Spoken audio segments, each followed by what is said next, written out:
बातमीपत्रात आता पाहूयात गल्लीपासून ते दिल्लीपर्यंतच्या ताज्या घडामोडींचा धावता आढावा। पश्चिम आशियातील संघर्षमय परिस्थितीचा संदर्भ देत पंतप्रधान मोदी यांनी सोमवारी लोकसभेत सांगितलं की तेथील सद्यस्थिती ही चिंतेचा विषय बनली आहे। श्री जयशंकर यांनी यापूर्वीच सभागृहाला या संदर्भात आवश्यक माहिती पुरवली आहे। हे संकट आता 3 आठवड्यांहून अधिक काळापासून सुरू आहे। याचा लोकांच्या जनजीवनावर प्रतिकूल परिणाम होत आहे। या परिस्थितीवर लवकरात लवकर तोडगा काढण्याच्या दिशेने सर्व संबंधित पक्षांनी प्रयत्न करावेत असं आवाहन संपूर्ण जग करत आहे। याच रविवारी संघर्षमय परिस्थितीचा आढावा घेण्यासाठी पंतप्रधानांच्या अध्यक्षतेखाली सुरक्षाविषयक मंत्रिमंडळ समितीची बैठक पार पडली। 3.5 तास चाललेल्या या बैठकीदरम्यान त्यांनी ठामपणे सांगितलं की देशांतर्गत होणारी साठेबाजी आणि काळा बाजार कोणत्याही परिस्थितीत खपवून घेतला जाणार नाही। या संघर्षाची सुरुवात 28 जानेवारी रोजी झाली। तेव्हापासून विरोधी पक्ष या मुद्द्यावर चर्चेची सातत्याने मागणी करतोय। देशात गॅस, तेल आणि ऊर्जेचा तुटवडा निर्माण झाल्याचा दावा विरोधी पक्ष करत आहेत, तर दुसरीकडे सर्व काही सुरळीत असल्याचं केंद्र सरकारचं म्हणणं आहे। आज केंद्रीय अर्थमंत्री निर्मला सीतारामन या कॉर्पोरेट कायदे दुरुस्ती विधेयक 2026 लोकसभेत सादर करतील। या विधेयकाद्वारे मर्यादित दायित्व भागीदारी कायदा 2008 आणि कंपनी कायदा 2013 यामध्ये पुढील सुधारणा केल्या जातील। दरम्यान अधिवेशनाच्या मागील कामकाजादरम्यान विविध मंत्रालयांच्या अनुदानांच्या मागण्या लोकसभेत मंजूर करण्यात आल्या। या उद्देशासाठी गिलोटीन प्रक्रियेचा अवलंब करण्यात आला। या कार्यपद्धतीनुसार कोणत्याही प्रकारची चर्चा किंवा वादविवाद न करताच मागण्या मंजूर केल्या जातात।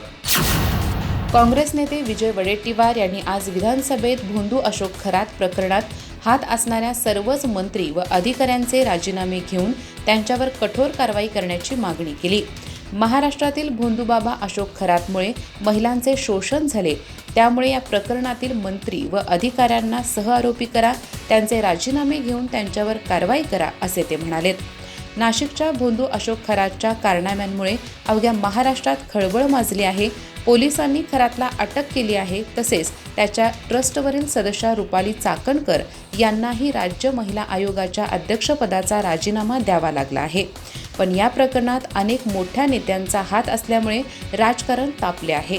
विजय वडेट्टीवार यांनी सोमवारी विधानसभेत स्थगन प्रस्ताव मांडून या प्रकरणी कठोर कारवाई करण्याची मागणी केली। पुरोगामी विचारांचा वारसा सांगणाऱ्या महाराष्ट्रात सध्या सुरू असलेला भोंदूगिरीचा बाजार आणि त्याला मिळणारे राजकीय व प्रशासकीय संरक्षण ही राज्यासाठी अत्यंत लाजिरवाणी बाब आहे। नाशिकचा भोंदूबाबा अशोक खरात यांनी धर्माच्या नावाखाली मांडलेला हौदोस आणि त्याला साथ देणारे उच्च पदस्थ अधिकारी व मंत्री यांना या प्रकरणात सहआरोपी करून त्यांच्यावर कारवाई करण्यात यावी, असे ते म्हणालेत। ते पुढे म्हणाले, स्वतःला देवाचा अवतार सांगून आणि ज्योतिषशास्त्राच्या नावाखाली लोकांची दिशाभूल करणाऱ्या अशोक खरातचे 100हून अधिक आक्षेपार्ह व्हिडिओ समोर आले आहेत। अशा भोंदूबाबामुळे महाराष्ट्राच्या प्रतिमेला तडा जात आहे। या बाबाने महिलांचे लैंगिक शोषण केले आहे। या खरातवर कारवाई होऊ नये म्हणून एका हॉटेलमध्ये 3 उच्च पदस्थ अधिकारी बैठक घेत होते। ही माहिती अत्यंत धक्कादायक आहे। सातारा जिल्हा परिषदेच्या राजकारणावरून सत्ताधारी शिवसेना आणि भाजपमधील वाद एकदम टोकाला जाताना दिसतोय। भाजपकडून आमची गळचेपी सुरू आहे।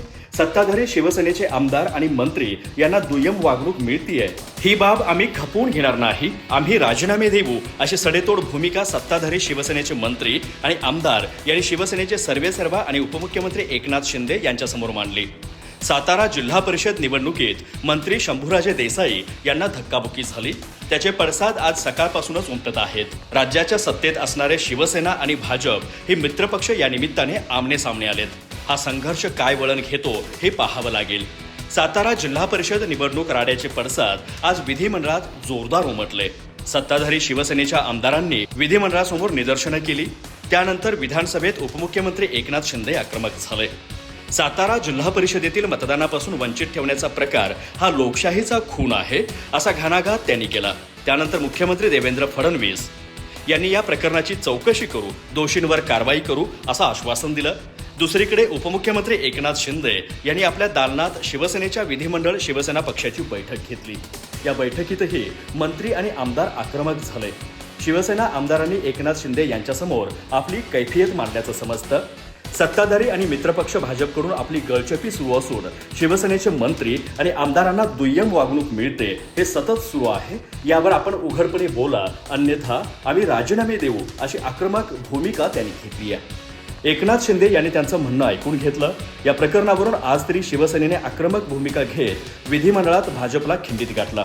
येणाऱ्या काळात सत्ताधाऱ्यांमधील हा राजकीय संघर्ष कसा वळण घेतो हे पाहणं रंजक ठरेल. सत्ताधारी पक्षाचे 9 माजी मंत्री आणि सरकारमधील काही विद्यमान मंत्रीही भोंदू अशोक खरातचे भक्त असल्याचा दावा शिवसेना उद्धव बाळासाहेब ठाकरे पक्षाचे खासदार संजय राऊत यांनी केला आहे. मंत्रिमंडळातील काही विद्यमान मंत्री व 9 माजी मंत्री भोंदू बाबाचे समर्थक आहेत. या सर्वांना त्यांच्या काळ्या कृत्याची पूर्ण कल्पना होती. त्यानंतरही त्यांची नावे अद्याप समोर आली नाहीत. रुपाली चाकणकर या केवळ सॉफ्ट टार्गेट होत्या. खरातला राजाश्रय देणारे लोक आजही मंत्रिमंडळात बसलेत असे राऊत म्हणालेत. भोंदू अशोक खरातच्या कारनाम्यामुळे अवघ्या महाराष्ट्रात खळबळ माजली आहे. पोलिसांनी खरातला अटक केली आहे. तसेच त्यांच्या ट्रस्टवरील सदस्य रुपाली चाकणकर यांनाही राज्य महिला आयोगाच्या अध्यक्षपदाचा राजीनामा द्यावा लागला आहे. या पार्श्वभूमीवर संजय राऊत यांनी उपरोक्त टीका केली आहे. संजय राऊत म्हणाले, मंत्रिमंडळातील काही विद्यमान मंत्री व साधारण 9 माजी मंत्री भोंदू अशोक खरातचे कट्टर समर्थक आहेत. या सर्वांना खरातच्या काळ्या कारवायांची माहिती होती. त्यानंतरही त्यांची नावे अद्याप समोर आली नाहीत. केवळ राजकारण करण्यासाठी महिला आयोगाच्या अध्यक्षा रुपाली चाकणकर यांचा राजीनामा घेण्यात आला. कारण त्या सॉफ्ट टार्गेट होत्या. पण खरातला राजाश्रय देणारे लोक आजही मंत्रिमंडळात बसलेले आहेत. या सर्व मंत्र्यांची चौकशी करून त्यांना या प्रकरणात सहआरोपी केले पाहिजे. त्यांची चौकशी झाली पाहिजे. तुम्ही मंत्री असतानाही तुमचा विश्वास असा कसा ढेपाळला की तुम्हाला त्याचा आधार घ्यावा लागला. संजय राऊत म्हणाले, आपण फुले, शाहू, आंबेडकर, संत गाडगे महाराज, प्रबोधनकार ठाकरे यांच्या विचाराचे आपण लोक आहोत. याउलट राष्ट्रीय स्वयंसेवक संघाची भूमिका अशाच प्रकारच्या लोकांना प्रोत्साहन देण्याची राहिली आहे. गत काही वर्षापासून त्यांनी अनेक बुवा बाबांना राजकारणात आणले. त्यांनी वारकरी संप्रदायाला राजकारणात ओढले. आज बदनाम असणारा खरात उद्या भाजपमध्ये जाईल. तिथे त्याला शुद्ध केले जाईल. विधानसभेत विरोधकांनी अशोक खरात प्रकरणावरून चांगलाच हल्लाबोल केला.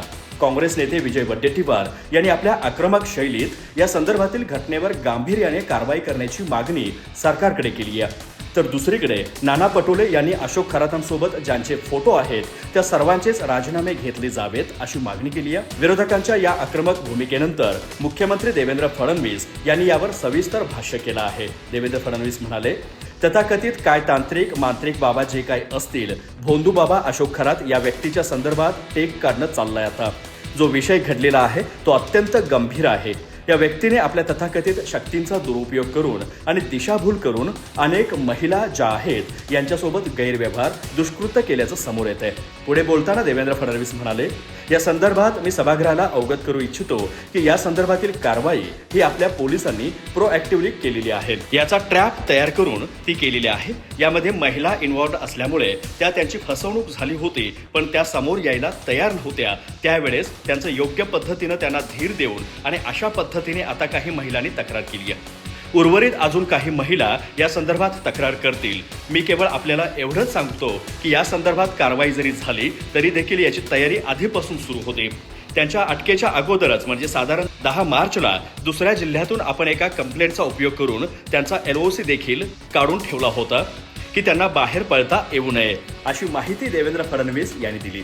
देवेंद्र फडणवीस म्हणाले, या संदर्भात पूर्णपणे कारवाई आपण करत आहोत. मी या सभागृहामध्ये उद्या याचं सविस्तर निवेदन करीन. कारण आजही चौकशी चाललेली आहे संपूर्ण प्रकरणाची आणि दोन्ही बाजूला माझी विनंती आहे की हा आपल्या कोणाकरता राजकारणाचा प्रश्न नाहीये, हा महिलांच्या डिग्निटीचा प्रश्न आहे. अशा प्रकारे महिलांचा दुरुपयोग करणं आणि त्यांना काहीतरी वेगळ्या पद्धतीचं भासवून वेगवेगळ्या शक्ती आहेत असं सांगून आणि जणू काही त्या जे काही समर्पण करत आहेत ते करणं हेच त्यांचं इतिकर्तव्य आहे. अशा पद्धतीचा त्यांचा ब्रेन वॉशिंग करणं, अशा अनेक गोष्टी याच्यामध्ये करण्यात आलेल्या आहेत. सातारा जिल्हा परिषदेच्या निवडणुकीत चांगलाच राजकीय गोंधळ पाहायला मिळाला. साताऱ्याचे पालकमंत्री व शिवसेना शिंदे गटाचे नेते शंभूराज देसाई यांना धक्काबुक्की देखील झाली होती व यात त्यांच्या हाताला दुखापत झाल्याचेही समोर आले होते. त्यानंतर भाजप आणि शिवसेना शिंदे गट असा वाद निर्माण झाला होता. आज या संपूर्ण घटनेवर शिवसेना शिंदे गटाच्या पक्षाची बैठक होणार आहे।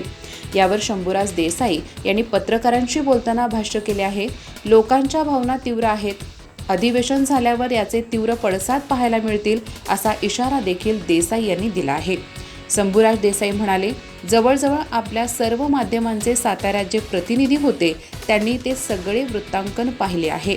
सुरुवातीला आमचे चांगले बहुमत असताना देखील भाजपने आमच्या अनेक सदस्यांना नेले, तरीसुद्धा मतदानाला जाताना एका गाडीतून 33 सदस्य घेऊन तिथे गेलो। आपल्या सगळ्यांना माहीत आहे, एक खोटा गुन्हा म्हणजे जे राष्ट्रवादीचे सदस्य आमच्या सोबत आहेत त्याचेच अपहरण झाल्याची तक्रार त्यांच्या मुलावर दबाव टाकून केली आणि कोणी अपहरण केले तर आमच्या सदस्यांनी केले।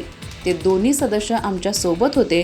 पुढे बोलताना शंभूराज देसाई म्हणाले, बरं पोलिसांना अपहरण केलेल्या सदस्यांना खोटा आरोप असलेल्या सदस्यांना ताब्यात घ्यायचे होते तर आमची पार्टी मीटिंग ज्या हॉटेलमध्ये चालू होती त्याच्या खाली साध्या वेशात पोलीस होते, पण तिथे ताब्यात नाही घेतले कारण तिथे शिवसेनेचे आणि राष्ट्रवादीचे 1000-2000 सैनिक उभे होते आणि बरोबर मतदानाला जात असताना मी तिथे होतो, मकरंद पाटील होते, तेव्हा अक्षरशः साध्या वेशातील पोलिसांनी झटापटी केली। मला 100 पोलिसांनी पकडून ठेवले होते। एका बाजूला 302चा आरोप असलेल्या आरोपींना आपण मतदानाला आणतो आणि इथे मतदानाला आलेले 2 सदस्य आमच्या जवळून नेले। मला लागले त्या दिवशी धक्काबुक्की झाली। हे सगळे पाहिल्यानंतर आज शिवसेना पक्षाच्या विधिमंडळ शिवसेना पक्षाची बैठक होणार आहे। एकनाथ शिंदे साहेब असतील। मनसे अध्यक्ष राज ठाकरे यांनी भोंदू अशोक खरात आणि त्याच्या नादी लागलेल्या राजकारण्यांवर तीव्र संताप व्यक्त केला आहे। महाराष्ट्रात यशवंतराव चव्हाणांसारखे नेते आणि तर्कतीर्थ लक्ष्मण शास्त्री जोशी यांच्यात संवाद असायचा, पण आज त्याच महाराष्ट्रातील नेते तर्काला तिलांजली देऊन कुठले तरी अजब तीर्थ प्राशन करण्यासाठी अशोक खरात सारख्याच्या भजनी लागतात, हे भीषण आहे असंही ते म्हणालेत। या प्रकरणात सहभागी असणाऱ्या सर्वांवर कारवाई करण्याची मागणीही राज ठाकरे यांनी केली आहे। राज ठाकरे आपल्या पोस्टमध्ये म्हणतात, अशोक खरात प्रकरणातले हिडीस तपशील वाचून शब्दशः गरगरल्यासारखं झालं। अवघ्या काही दिवसांपूर्वी 19 मार्च 2026ला आमच्या पक्षाच्या गुढीपाडव्याच्या मेळाव्यातून महाराष्ट्राला किती सशक्त परंपरा लाभली आहे आणि या महाराष्ट्राने किती अद्वितीय माणसं या देशाला दिलेली आहेत याचं सादरीकरण केलं होतं। त्यात संत ज्ञानेश्वर, संत तुकाराम ते संत गाडगेबाबापर्यंत ते अगदी आमचे आजोबा प्रबोधनकार ठाकरे या सगळ्यांनी मराठी मनाची कशी मशागत केली हे दाखवलं होतं। आणि त्याच महाराष्ट्रात जेव्हा अशोक खरातसारखा नीच माणूस राजकारण्यांच्या आशीर्वादाने धुमाकूळ घालतो तेव्हा खरंच कुठे नेऊन ठेवला आहे महाराष्ट्र हा प्रश्न पडतो। ते पुढे म्हणाले, ज्या महाराष्ट्रात राज्यकर्ते संतांचा आशीर्वाद घ्यायचे तिथे लोकमान्य टिळकांसारखे नेते भगवद्गीतेचा अर्थ लावणारा गीता रहस्यसारखा ग्रंथ लिहायचे, ज्या महाराष्ट्रात यशवंतराव चव्हाणांसारखे नेते आणि तर्कतीर्थ लक्ष्मण शास्त्री जोशी यांच्यात संवाद असायचा, त्या महाराष्ट्रातील नेते तर्काला तिलांजली देऊन कुठलं तरी अजब तीर्थ प्राशन करण्यासाठी अशोक खरातच्या भजनी लागतात, हे भीषण आहे।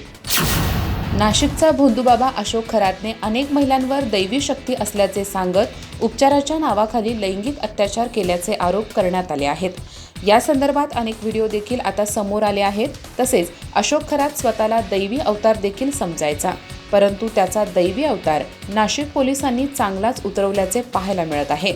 एक व्हिडिओ समोर आला आहे ज्यात अशोक खरातला नीट चालताही येत नाहीये, तसेच नाशिक जिल्हा कायद्याचा बालेकिल्ला अशा घोषणा वेदनादायी आवाजात देत असल्याचे दिसून येत आहे। नाशिक गुन्हे शाखेच्या विशेष तपास पथकाकडून गेल्या 2 दिवसापासून सुरू असलेल्या सखोल चौकशीनंतर अशोक खरातला काल युनिट 1च्या स्वाधीन करण्यात आले। अनेक बडे नेते आणि उद्योजकांना शक्तिवर्धक सिरपचे वाटप करणारा हा कॅप्टन काल गुन्हे शाखेच्या कार्यालयातून बाहेर पडताना पूर्णपणे हतबल दिसला। चौकशीच्या फेऱ्यामुळे त्याची अवस्था इतकी केविलवाणी झाली होती की त्याला साधे स्वतःच्या पायावर चालणेही कठीण झाले होते। यावेळी अशोक खरातला 2 पोलिसांच्या मदतीने चालत गुन्हे शाखेच्या कार्यालयाबाहेर यावे लागले। दोन्ही बाजूने 2 पोलिसांनी त्याला पकडले होते। अशोक खरात लंगडत आणि कणत चालत असल्याचे दिसून आले। पोलिसांनी या अवस्थेत अशोक खरातची वरातच काढली, जी प्रसार माध्यमांच्या कॅमेऱ्यामध्ये स्पष्टपणे कैद झाली आहे। यावेळी त्याने अत्यंत कष्टाने नाशिक पोलिसांचे ब्रीदवाक्य नाशिक जिल्हा कायद्याचा बालेकिल्ला असे कसेबसे पुटपुटले आणि गाडीत बसतानाही स्वतःची मान शेजारच्या पोलिसाच्या खांद्यावर टाकून दिली होती। खरातची ही कमालीची हतबलता दर्शवणारा व्हिडिओ सध्या सर्वत्र जोरदार चर्चेचा विषय ठरत आहे। अधिक माहिती आणि ताज्या घडामोडींसाठी आजच आमचे चॅनल सबस्क्राइब करा।